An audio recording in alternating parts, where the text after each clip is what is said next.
This is the Collecting Real Estate Podcast. I'm your host, Stephen Purse, here with your co-host, Bill Hamill. I'm somewhat more comfortable collecting real estate than I am collecting other stuff. This is the Collecting Real Estate Podcast. I'm your host, Stephen Purse, here with your co-host, Bill Hamill. Today we interviewed Micah Wiener from Hometown Texas Mortgages. This was a special episode for me because I've been listening to Micah record podcasts for probably 3+ years now. And now he's in the mortgage industry doing big things. And there's a lot to learn here. Yeah, Micah's certainly a professional in this space for sure. And he's been a real estate agent and now he's in the mortgage business.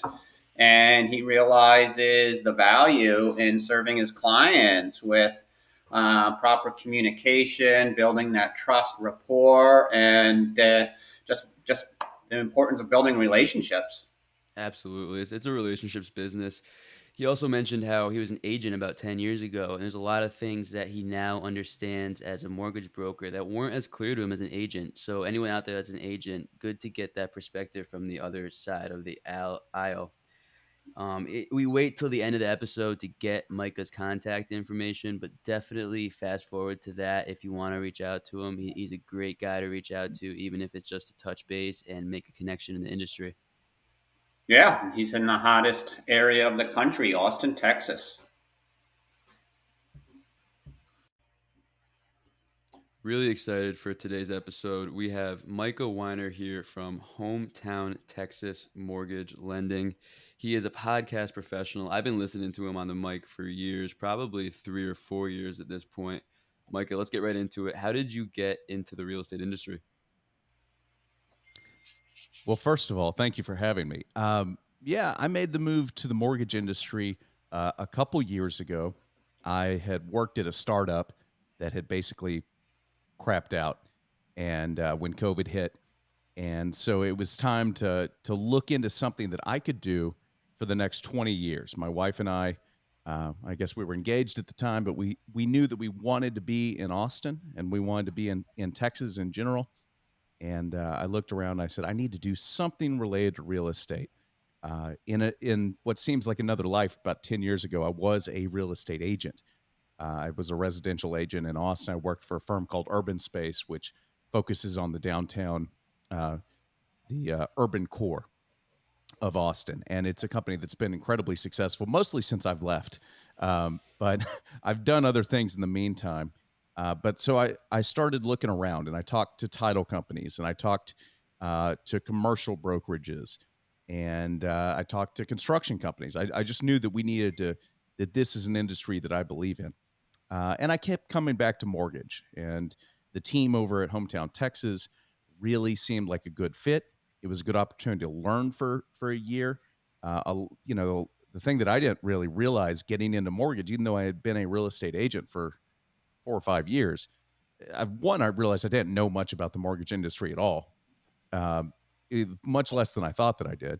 And two, like, there's really no training. You just kind of go, and you got to find a place that'll take you, and you got to be ready to go. So I was lucky enough to catch on with a company that had some training, and it's been a really, really nice fit so far. So that may have been a little long-winded, but I'm really excited about it. It still gives me the opportunity to help people get into homes.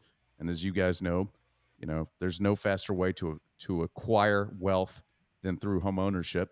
And that same opportunity to help investors to play the game. It's out there, and it's exhilarating to get those deals done, as you guys know. That's great. It's great having you this morning, Micah. I appreciate you being on the Collecting Real Estate podcast. You said that you had to be in Texas, specifically Austin. That caught my ear. Why did you have to be in that area of the country? Well, that's where my wife wants to be. She doesn't want to move again. My wife is from New York. I convinced her to move down here about 4 years ago, and she basically said, we're not moving again. So, if it were up to me, I'd be, if I was a single man, which I am certainly not, I'd be happy. I've lived in Dallas. I've lived in Houston previously. I went to school in Missouri, so I know other places. But the Austin market is really a fun place to be. It's a dynamic place. There's a reason it's at the top of every list for people moving here. The biggest reason is jobs, of course, and the opportunity to get in a home like we recently did. We just closed 2 weeks ago. Has really changed our entire financial future. You know, being able to get in an exploding marketplace and walking into as much equity as we walked into is it's really exciting. But Right. yeah, we like it here. That's the easy answer. And there's also just a lot of opportunity in Austin and throughout the state. There are plenty of things about this state I don't love, but we don't have to get into that necessarily on this podcast. But as far as the biggest reason, and you didn't ask the question, Bill, but I'll tell you anyway. The biggest reason why Austin is blowing up, and you see it on the list of all these places, and it's always in the headlines, and the New York Times had a thing about how real estate is so hard, and they picked a couple in Austin, and the reason is jobs. You guys, I'm sure, know that the old saying about real estate: location, location, location. To me, if you want to look at why an industry or an area is blowing up, the answer is jobs. And Austin specifically has more tech jobs coming from all of the major companies. They're building towers for Google, for Meta, um, Snapchat, TikTok is opening a location in Austin. And when you have these tech jobs that come to town, you have often dual income, no kids. You have people that are making 200, 300, $400,000 a year in their 20s, and they're going to look to, well, one, they've had money to spend on housing, so rentals are going to go up as well, which we're seeing in the market. But also, that desirability of people with good jobs with serious income is going to continue to flood into town, and that's not going to stop anytime soon. Plus, the as you guys know, moving some of your business from New York to Florida, the availability of remote work means that areas in the Sun Belt, areas in Texas, and Austin being this town that has this reputation as being a cool place to live with outdoor activities and things to do, is just going to bring in more people. And so that's the outlook on my market. Again, not a question you asked me, Bill, but there you go. Austin's a great place to live. Bill and I both visited it for the first time this past year, and we both loved the city. If it was a little closer to New York, I would probably be splitting time between Austin and New York instead of Tampa and New York. A lot to do in the city, like you said. It caught my attention when you said that there's a lot that you know now about the mortgage industry that really wasn't on your radar when you were an agent. And I think we have a lot of agents listening to this show. So can you go a little deeper into that and tell us what some of those things are? Sure. Yeah, the biggest thing is that we are the people in this industry are your salespeople first, and that was something that I didn't realize when I was an agent. When I was an agent, I thought, oh, this is just the guy that makes the loan happen. That's not really it. Much like people that now you guys are playing a little bit different game of collecting assets and best monetizing them. But for the average real estate agent who's doing whatever it is, 10, 12, 20 deals a year, 50 deals a year, uh, well, somebody who's doing 50 deals a year understands that the sales component of what they're doing. But you can get so into that you don't realize that really the mortgage folks, it is a very uh, defined. The goals and the not the goals. I'm sorry. The rules in place are very well defined. There isn't a lot of wiggle room. And so finding somebody who can deliver that service is really what you're looking for. And I always tell people I'm like a duck in this job. Hopefully between the clients and the agents, you see me floating perfectly smoothly across the water, but underneath we're going like crazy. Our legs are doing everything that we can trying to put out fires because inevitably they're going to pop up. That being said, I think that just sort of the general mechanism of the loan process, the other thing that I don't think agents understand is the value of debt, how you can use debt as a lever. to help you in a lot of different ways. And so taking a more holistic approach is really something that I try and do as a certified mortgage analyst and a certified mortgage advisor, is that, I want to help you with your debt in any way that I can. And often mortgage debt is going to be the lowest, is going to have the lowest interest rate on any other loan that you could get anywhere out there. So yeah, that's all a long way of saying there's that process. What we do is it can be complex. And the best loan officers are creative, and the best loan officers are people, persons, whatever, and can really communicate. And then the only other thing that I'll mention is that, agents need different things. Different agents need different things. I talked to a buddy of mine who works at Urban Space, is a top producer, has done incredibly well. And I asked, when I was just thinking about getting into this, he said, here's what I need. I need a lender who will close me on time and who I never hear from. And then you talk to other agents and they're like, yeah, I want to hear, copy me on every email. I want to be in the loop every step of the way. And so kind of understanding who you're dealing with, and that, no two deals are the same. And that's the last thing that I would say that I did not understand at all. One thing that I really enjoy about this career, which I didn't realize until I got into it, is that every day is different. And there are no two deals that are the same. Just, they do not exist. Every day is a different process, a different deal. You have to be creative. You have to figure out how you work, how you fit those square pegs into the round holes and get those guidelines to work. And so that's been eye-opening for me. And so, if there are any agents out there, find a lender you like and that you can work with, but also, give them some grace, because it's not easy. At the same time, what I've realized also, not only on the mortgage side or the real estate agent or broker side, it's not just doing that bare minimum for that transaction. It's digging in a little bit deeper and how you can add value to your client. You said it very eloquently. Not only is every deal different, every person is different. So different people have wants and needs. And when an agent or mortgage person can dig deeper and provide that added value to the client, you've got a client forever. And knowing that you're specializing in mortgages at this point in time, and what do you... Go ahead. Well, I was just going to say, and back to the point of working together with that agent, I'm another voice that can really help you. And, I'll just use the Austin market, for example. Now, things have cooled the last couple weeks, the last month maybe, although I just got a text from an agent saying she's in a multiple offer situation and they're going to have to go $30,000 over list price on a $300,000 house. So it's back.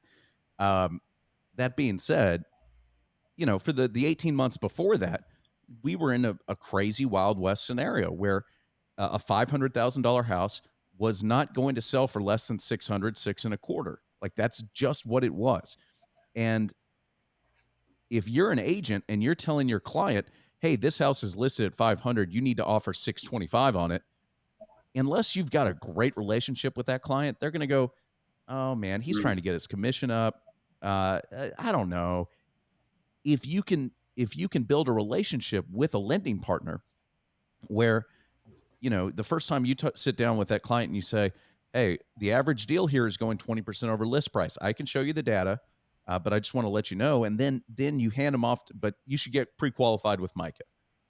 I'm going to go through the questionnaire. I'm going to get the basic information I need to know about their wants and needs and their background and the things that I need to get the loan process started. But I'm also going to stop and say, just so you know, I'm sure that Agent X has told you he's a great agent, but the reality in this market is the average deal is going 20% over. You're going to need to consider going further, and I'll be happy to not justify that, but back that up with data. And so it's not only, so now if you're an agent, not only does your client hear it from you, they hear it from someone else who's on the same side of the table as you and as the client. And I have different tools to show data than an agent does. An agent can show you the comps and say, hey, here's what it's going to cost on the market. But then I can show you not only, tell you the experience and what I'm seeing in the market and throughout the state and the bigger trends. We are professionals. This is what we do. But also, I've got different tools to show the cost of waiting analysis, things that may not be top of mind to somebody. And sometimes people need to see data from two different angles. And you guys know it's all about the client that you work with. Some clients are more analytical, analytical. Some are more emotional. You work with. It goes back to what Bill was saying. Everybody is different. If you're Yep. working with We an call that engineer, we call that the platinum rule. Everyone says the golden rule is treat others the way that you want to be treated. Platinum rule is treat others the way they want to be treated, because everyone wants to be treated Ah, differently. And if you can figure that out, that's the secret sauce. I like that. mm-hmm. Yeah, no, there's tons of value, and that's and the other thing that I would mention is that that's not exclusive to real estate or mortgages or any line of any line of industry is, especially if it's a sales job or any sort of, if you're selling anything, you've got to realize what that person is looking for. That's the most important thing. How they want to be approached, how they want to be spoken to. We're of different generations, and Steven probably doesn't have a friend that'll call him on the cell phone ever. My mom will call, but generally, like, I'm working through text. There are people working through GChat. We had a client reach us the other day who said, yeah, we found you on Reddit. Uh, and so you just got to be prepared, and you have to know how to talk to different audiences. And, back to Bill's point, every person is a different audience, and being prepared for that. Yeah, and the bottom Micah, I line still leave turns into, as voicemails. you mentioned, my voicemail's filled up. I'd rather have people text me. But as you mentioned, it comes down to that trust and rapport. It doesn't matter what business you're in. If you're working with a client and you have to have a difficult conversation, or if you feel like your professional opinion is they have to or should offer $20,000 or $30,000 over list price, that the trust is there and they know that you're consulting them professionally. Realizing you're in the mortgage business, what is your specialty at this point? You working with residential buyers, or you working with people doing commercial multifamily? What's that look like? Yeah, so our company does exclusively residential deals. We do up to 4 units. Um, that being said, there's always an approach to getting those deals done, and it may, those are the things that I focus on because those are the things that I sell. That being said, I send people to other places all the time, and part of what I like to do, and you guys, that's a big part of being an investor is being that guy. I want to answer a question for you any way that I can, and I want to connect people. And so, a lot of times the best people to know are the people that connect you with the other people. They may not have anything for you, but uh, that's not a very compelling case to what I sell. I sell residential mortgages, and we're brokers. We have access to more than 46 buyers across Wall Street, and we take pride in never being beat on price and on rate. That is something we have a corporate commitment to beating the rate and matching the fees on any current written offer. And because there is a certain number of people out there that don't care about service. They want to see the lowest number they possibly can. And so we can win in that space too. But I this is corny, but I always tell people, like Shaq says, Google me. We have nothing but 5-star reviews. We are the top-rated mortgage company in Austin, and we do loans in 44 states. We have nothing but 5-star reviews except for one 4-star that we can't get rid of. And so I've got things to lean on, and I've got a great team behind me, and we've been in the market for 20 years. So, but you guys know this, and everybody out there listening knows this. A mortgage is, you try and create relationships with people for life, but the moment you move into a home and you get that first bill and it gets sold to somebody else, it's just another bill. It's not, it's not that personal connection. And that rate that you get is, can be there for a long time. Now, in the rising rate environment that we're seeing now, creating that relationship is more important to me because I want to monitor rate. This is what I do professionally. I'm going to monitor rates. I'm going to monitor your loan. And when there's an opportunity to refinance and save you money, I'm going to be the first one to reach back out to you. And I want to continue to create that dialogue because I don't know anybody who has lived in the same home for 30 years. And I certainly don't know anybody that's been in the same mortgage for 30 years. So, we're seeing some a rise in rates, especially in the investor space. But it's a temporary situation. And, I always like to keep that in mind that, the rate may be temporary, but our relationship isn't. I'm going to be here. I'm committed to being in Austin, being your mortgage guy. And, there are deals. Sometimes there's products that we don't have. There's construction products that my company is always being proactive about adding new ways to get deals done, but sometimes we can't do it. And I'm happy to hand that off to somebody I know that will do well for that client because the client's going to come back to me and I'm going to follow up. You can't just hand somebody off and forget about them. But, if you hand a client off and then you follow up with them and make sure that the person you're doing a good job or that you suggested is doing a good job, it's going to come back and help you. And that client's going to come back and that may lead to a referral. It may lead to whatever. So again, I know that's a little bit different than what you guys are doing. And the question is what I specialize in.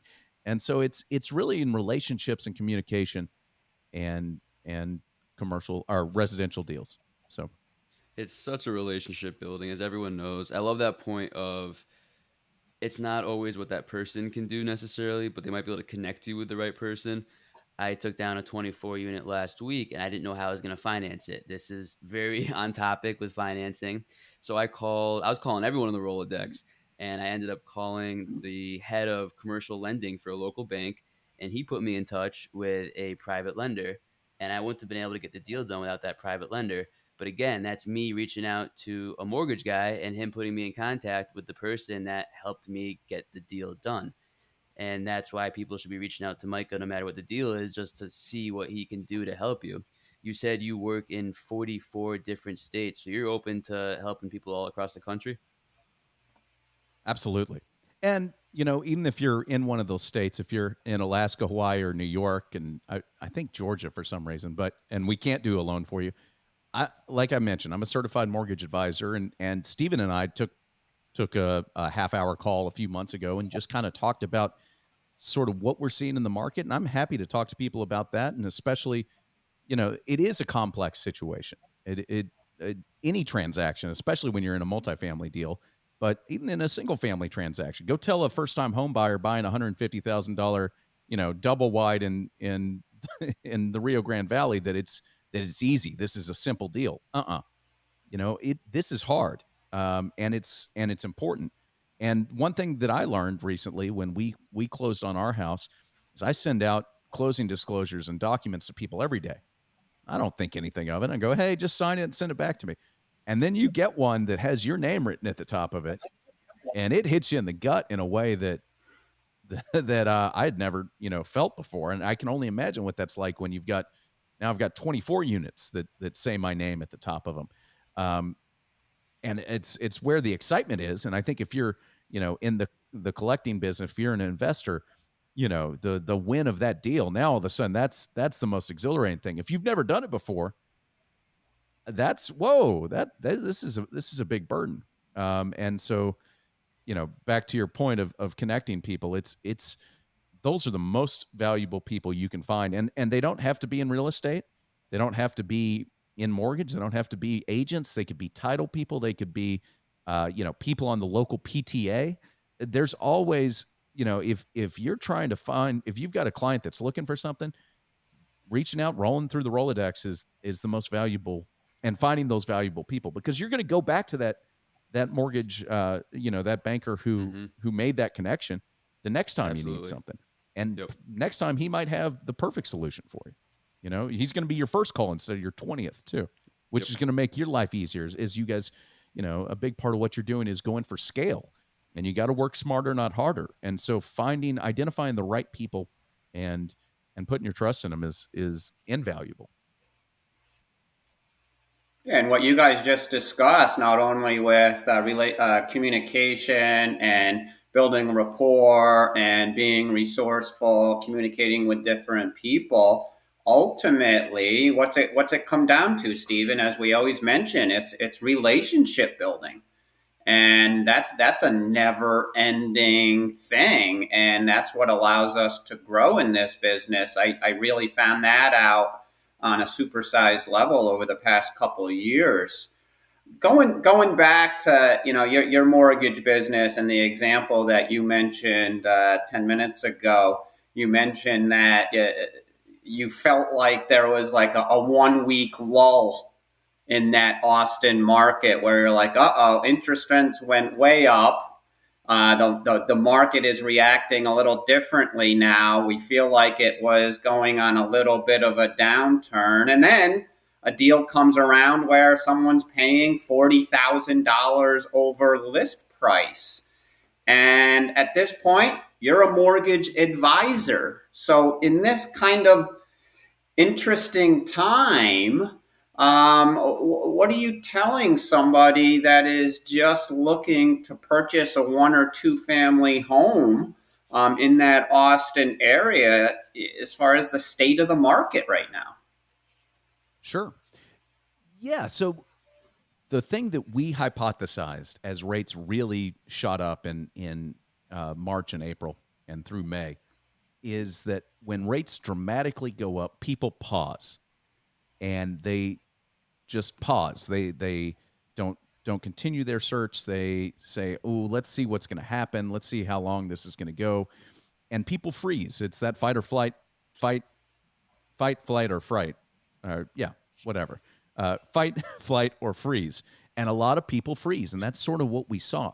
The other thing that we saw, it's sort of a combination of things, is last year, and historically, the best time to list your home in the Austin market has been May, June, July, because school starts in August, and that's sort of, that's what the historical data tells me. You're going to make the most on your home if you sell at the end of May or towards June. And so people get greedy. This is another thing that you see a lot of, and investors, if you're playing at scale, it's not as big of a concern for you. But people that have this one asset and they get greedy and they say, I want to maximize that. And so what we saw is that people that sold in March and April and early May made big money and had multiple offers and got over asking price. Then we had more inventory come to the market because everybody's agent's a genius and says, let's list it on this date. And so there was a flood of inventory, plus there was that pause where people didn't know what to do. And so we've seen homes stay on the market for 9 or 10 days or 12 days, and we've seen price reductions, which is something we had not seen in a long time. Now, some of that's coming back, and some of it's about being priced properly. And I think that pause is generally over. People have read enough. They've seen enough. When rates increase in the manner that they did earlier this year, it's impossible to turn on the news and not see every stories about interest rates. And I think at this point, the easiest way I can explain to people is that interest rates and inflation generally go hand in hand. And when we're at, I think it's the highest inflation we've had in 41 years. So interest rates are going to continue to go up. Now, that doesn't go, it doesn't mean day to day that's the case, but generally speaking, that's a good rule to live by. And so what would I tell somebody who's looking to buy? Well, right now, before the multiple offers come in, there's more inventory than there's been in 2 or 3 years on the market because everybody saw their neighbors, make $1 million and say, I want in on that. And now is a great time to get a house that let's say a house is listed at $500,000. A year ago, last June, you're paying $625 for that house. This June, you might pay $500 for that house. Now, your interest rate might be close to 7. It could be 6.5. And a year ago, it was in the 3s. But you just got 600,000, or you got $500,000 worth of house for $500,000. That other person's, your interest rate may be up, but that is a temporary situation. You're going to refinance, and so it's still worth it to me. Your monthly payment is going to end up being less today than it was a year ago. And so if you've been sitting on the fence and you go, "Oh, rates are scary," you know what? Your monthly payment's going to be right about the same, if not less, and it's going to be significantly less once we can refinance you. So I think now's a great time to get back in. A lot of people were waiting on the sidelines, and I think that it's the one thing I would not do. Um, and some people, it's back to every person, that platinum rule. Everybody needs to be spoken to and have a conversation in a different way. Some people are motivated by fear. And the scariest thing I would tell them is, in the Austin market, rents have gone up like 41% since the pandemic started. Do you really want to throw your money away for another year and then hope that things are better? That's not a bet that I'd be willing to make. And the interest rate on rent is 100%. Now, I won't tell anyone who's renting from you guys that, but that's the reality too. So if it's a temporary situation, and because rates will go down. I mean, we may be in a recession. Well, we're certainly going to be in a recession in the fourth quarter by definition, once you've got 2 quarters of negative growth. And so rates may tick down, and people say, well, I'll just wait for rates to come down. Well, the market's not going to stop. Nothing indicates that the Austin market is going to continue, or we may have seen. We may not have seen that extreme demand. There weren't 20 offers on a house, but homes were still selling at market price, and that market price is significantly more than it was a year ago, and it was significantly more than it was 2 years ago. And so if you wait 6 months, the price is going to continue to go up. And so, yeah, now is as good a time as any. And really, yesterday was the best time. I love that line of interest rate is 100% on rent. I never heard that before. And yesterday is the best time. That's so true. I don't see rents going down across the country, especially not in Austin, as people my age continue to flood there because it's such a fun place to live. Well, and one other thing about the Austin market, Austin has led the country in new homes delivered and new homes under construction. And it still doesn't change the position that we're in, because there's so much interest in people in their 20s moving to Austin. And so it's an interesting market. Inevitably that leads to the next question. Do you see a bubble? Do you see some sort of crash coming? And I don't. I mean, especially not across the Sun Belt. If you look at Florida, if you look at Texas, if you look at Arizona, if you look at California, and maybe parts of California are certainly outliers, but with the remote work and the jobs that are out there, people can live anywhere they want. That demand is going to continue. I feel the same way about the future. We're not going to see a crash in the Sun Belt. It's just not going to happen with the demand that we have. And the big crash in 2008, and Florida was hit harder than any other state, had a lot to do with lending guidelines. It was really the wild, wild west. And this is obviously before my time in lending, but I talked to some of my associates who've been in the game for more than 20 years.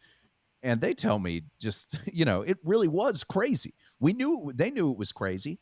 It was crazy in the moment. It was, people were double dipping. That he said most of the people he worked with were also working as real estate agents and funneling deals to themselves and doing all sorts of stuff. There were no rules. And with the increased home values we've seen, almost everybody out, I think foreclosures are basically at an all-time low nationally, because everybody's got equity in their home. Even if you can't make your monthly mortgage payment, you go sell the house and you make money on it and you walk away. That's not a position that people were in 2008.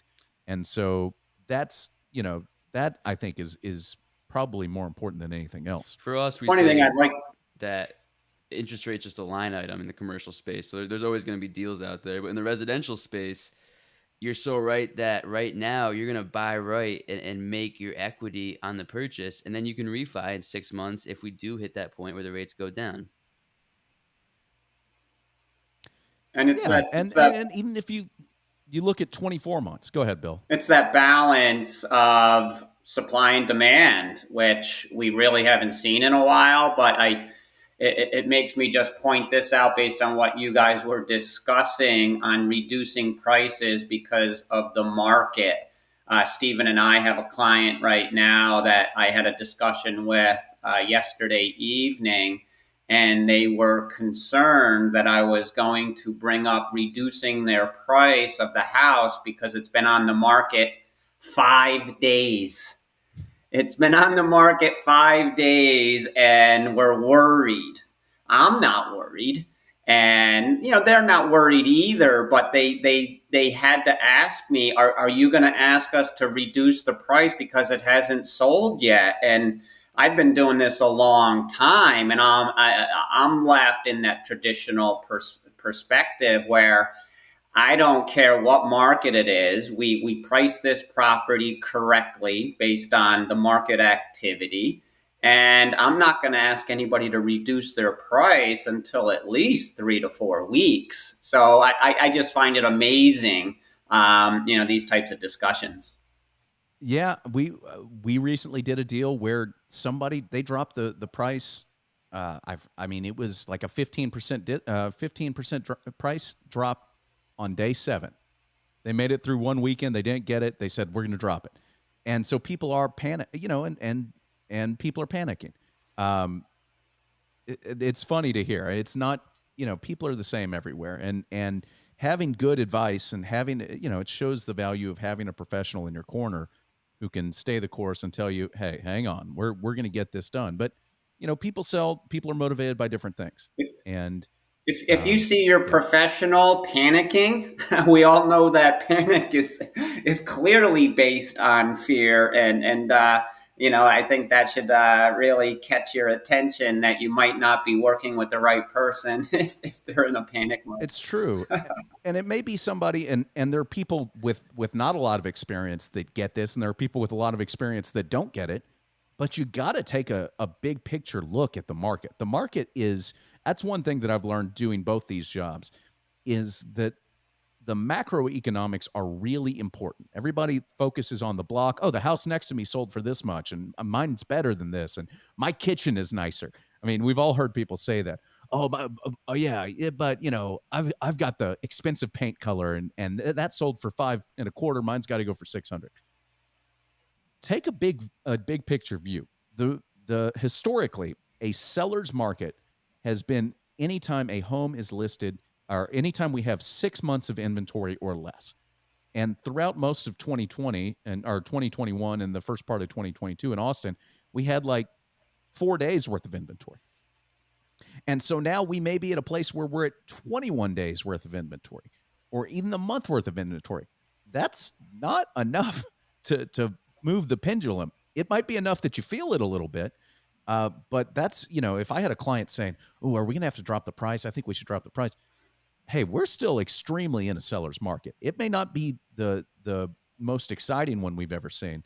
It's not what it was a week ago, or 2 weeks ago, or whatever. But it's still, you're in the 99% right now. And as far as where that pendulum swings, and keeping that perspective is really helpful. No, absolutely. And that's what's kept us bullish in the apartment business, is that lopsided supply and demand on inventory. So if there is a lack of supply in relation to that heavy demand, at least in the markets that we're looking at, that makes us buyers.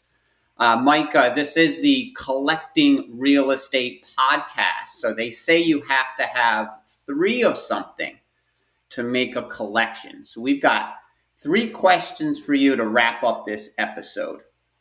In 5 words or less, what's the most important thing you've learned since you started collecting real estate? I'm trying to figure out if this is 3 words. Equity is everything. All right. Well, equity is king. Equity is everything. And I don't know if this is a lightning round, but I do want to talk about this for just a second. Sure. Investors that came to me 6 months ago and said, I want to buy a duplex, I want to buy a fourplex. If I check back in with them now, and their rates were in the 3s in January, and now we're looking at the 7s today, the average investor, or somebody who's trying to create a real estate portfolio, trying to start that collection, may balk at that, go, whoa, whoa, whoa, whoa, I don't know if I can do that, or it's going to cost money to get to this rate, whatever that may be. And a lot of it, and Stephen, you may be able to speak to this, is people see shit on Instagram. Pardon me for cursing. People see stuff on Instagram. They see stuff on Facebook. They hear these house hacking things. Here's how you get rich in real estate. You buy a duplex, you buy a quadplex, you keep one side, you renovate, you get a 0 down loan, you get down payment assistance, you do this, you maximize. A lot of it, you know, that all sounds good. When you're in what is still very much a seller's market, that's generally not going to fly. So it's setting unrealistic expectations. And the other thing that people see, and that may have existed 6 months ago that doesn't today, is the average investor. Somebody, let's say they have, 1 or 2 other houses, or 3 rental houses, if we're going to, go by that rule of 3, 2 rental houses plus their primary. Everybody wants cash flow plus equity. Cash flow plus equity. And if your rate was at 3% on a $500,000 house and now it's at 7.5%, you're probably not going to be able to cash flow that in today's market today. Now, you're going to continue to grow the equity if you've bought in a desirable location. We'll just use Austin for an example. And the way rents are going up, you may be able to cash flow it 12 months from now. But a lot of people look at that day one number and say, "Oh, I can't lose money on this. Like I can't, that's not going to work for me." That's a bad mindset to have. That equity is so much more valuable than that short-term cash flow. And not to discount deals that are great cash flow deals, but the equity is the king. Cash flow gets you rich. It gives you freedom. The equity builds wealth. And I was telling Bill yesterday, right. I've been biking downhill with the wind in my back since I joined this industry, and the conditions are going to change. It's going to be raining soon, and the hill is going to be uphill, and you got to prepare for that. Absolutely. And at the same time, the one thing that we have to look at based on what Micah was saying was, don't underestimate paying down that principal. So enjoy the rate that we have been able to get over the past several years. And if things get a little interesting over the next few, you're still paying down that principal and creating that equity, to your point. Second question for you, Micah. What are your 1 to 2 year personal goals?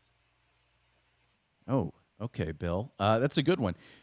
A lot of it, the easy thing to say is looking at the industry, looking at market conditions.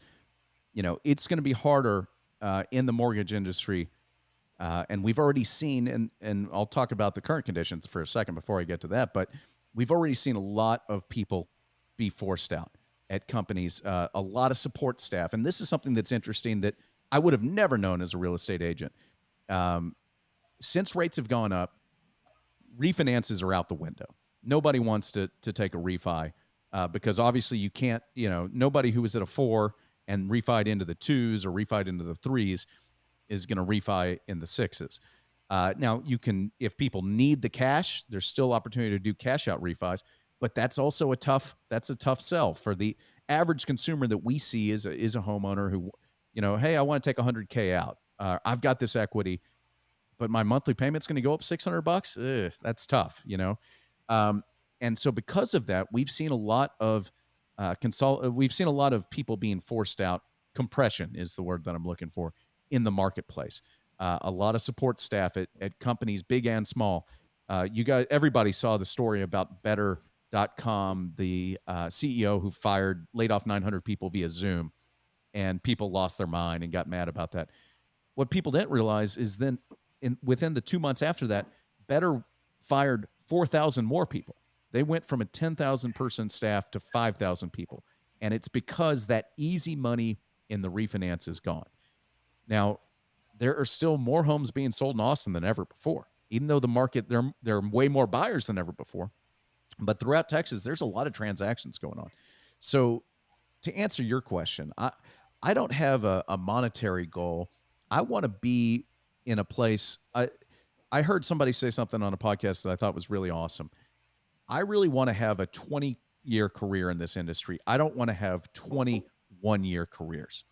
And that's an easy thing that agents can slip into. How many agents do we know that oh man, I just had the best year ever, and then they go the first 6 months of the next year without getting more deals across the finish line, because they weren't working as hard to get, either they had luck come their way, or because they were busy, they didn't feed their garden and work to cultivate their relationships.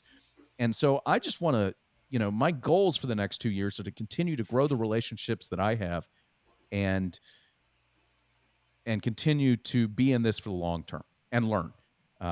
Learning every day is important, and being that connector.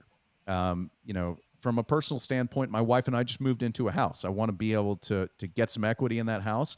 Our goal, 2 years may be a little optimistic, but we'd like to have a beach house. And that's sort of our 5-year plan, is to get to there and start saving and get into a position that we can do that. I'd love to have a rental property too. And so that's a great goal to have. But yeah, it's more of, for me, the thing that I've learned throughout my career, doing other things, is that keeping that macro approach is really that's what works for me. I need to set goals on a daily and a weekly basis to get my deals done. But I want to make sure that I have that 20-year career, not 21-year careers. I love that. The 1 to 2 year personal goal, the one compound word that just really resonated with me was beach house. So now we're talking. That's the one. Number 3, how can we and the listeners assist you, and how can we contact you? Well, that's the best question you've asked all day. All right, Steven's smiling. Here come the plugs. I would love to work with anybody who's listening to this podcast. And as I mentioned, even if you're looking to do a commercial deal, or you're looking at multifamily, and it may not be something that I can help you with today, I would still love the opportunity to chat and advise you in any way that I can. So the easiest way to do that is just to go to micahwiener.com, MICAHWIENER.com. There's a link there to schedule a free mortgage consultation. You could complete an application if you want to get a jump on that call, but it's a link straight to my Calendarly. We can schedule something, and I'm happy to have that free, risk-free consultation with anybody anytime. Let's get it on the calendar. Let's get that get that dialogue going. The other thing that you can do is you can follow me on TikTok at Mortgage Micah. I am trying to do some new stuff there. It's tough. I also have a couple podcasts, Mind of Micah and Backdoor Cover, which is a sports podcast, and we promote my business, as well as the newsletter, Micah's Read of the Week, the newsletter, which is something I've really enjoyed. We reach about 1,500 people a week at this point. And it's a weekly newsletter. It's just things that I'm interested in. Sometimes it involves real estate, sometimes it doesn't. And yeah, you can subscribe there at find me on social media at Micah Wiener. And then also, one last place, Stephen, is on LinkedIn. I've been trying to really make a meaningful effort to post daily on LinkedIn. And even if you're not in Austin, even if you're not in Texas, if you want to feel for what we're seeing and some larger trends, I'm trying to share valuable information there. So please follow along. Big content guy. Awesome. And I think you mentioned earlier that you're doing mortgages nationwide, correct? That's right. We can help you almost anywhere. Awesome. Beautiful. Well, unless you're in New York. Sorry, Stephen. That's just... I apparently most major not most major, but I have a coworker who's been in the industry 21 years. He's like he's moved around a little bit, but he's like, the last 4 places I've worked have refused to do business in the state of New York. So I haven't gotten deep enough into it to know what that means, but well, we're being run by gangsters. That's why. There may be something to that. Well, we appreciate you being on the show, Micah. We got to connect again. Yeah, appreciate it, fellas. And if it's okay with you guys, I'll share this on my podcast feed with Mind of Micah. Awesome. And so people can hear this and reach out to these guys and really appreciate it. Thanks again. Awesome. We'll do the same. Thanks, Micah. Bye-bye.